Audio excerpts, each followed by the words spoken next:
Étudiantes, étudiants, parents d'élèves, nouveaux bacheliers, vous recherchez une école adéquate de formation professionnelle et pratique pour vos études supérieures? Une seule référence, ESAE. ESAE vous offre des demi-bourses et réductions dans toutes ces filières.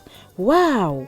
Payez 300 000 au lieu de 550 000 en licence 1, 2 et 3 en journalisme, réalisation, sciences de gestion, administration des affaires, sciences économiques et sciences juridiques. En master 1 et 2, 670 000 en journalisme et 550 000 en sciences de gestion et administration des affaires au lieu de 1 070 000. Écoutez, pour les 100 premières inscriptions en administration générale et administration des finances, payez 450 000 au lieu de 550 000 pour la licence 1, 2 et 3. En master 1 et 2, payez 870 000 au lieu de 1 070 000. Alors, rendez-vous vite à ESAE pour la rentrée académique 2021-2022. Les deuxième et troisième années démarrent le 20 septembre 2021 et la première année le 11 octobre 2021. Informations et renseignements, ESAE Cotonou, 3e rue à droite en quittant le carrefour Jadot pour la BIBE Jéricho. Téléphone 96 80 55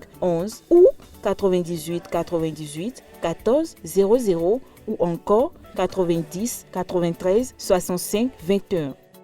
ESAE, l'excellence à un an. L'interruption volontaire de grossesse est un sujet tabou au Bénin. Les statistiques sont alarmantes. Plus de 200 femmes décèdent en silence chaque année des suites d'avortements compliqués et non sécurisés. En 2003, le Bénin avait déjà perçu le danger en adoptant la loi numéro 2003-4 du 3 mars 2003 relative à la santé sexuelle et à la reproduction en République du Bénin. Ce texte, en son article 17, avait autorisé le recours à l'interruption volontaire de grossesse dans des conditions exceptionnelles, notamment quand la grossesse met en danger la vie et la santé de la femme enceinte, lorsque la grossesse est la conséquence d'un viol ou d'une relation incestueuse, ou lorsque l'enfant à naître est atteint d'une affection d'une particulière gravité. Cette loi a fait son chemin, mais n'a pas pu régler la question des avortements clandestins et meurtriers réalisés dans les coins et recoins du Bénin par des non-professionnels de la santé déguisés en avorteurs. La pratique a pris une ampleur inquiétante ces dernières années. Plusieurs femmes sans information se sont clandestinement livrées aux structures illégales qui leur ont offert la voie de la mort ou celle des séquelles à vie.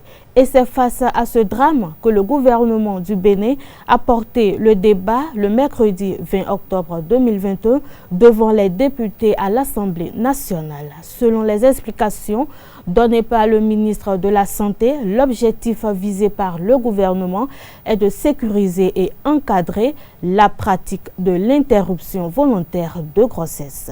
En d'autres termes, il s'agit concrètement de permettre à la femme amenée à avoir recours à une IVG pour des raisons précisées par la loi de le faire dans des conditions qui préservent sa vie.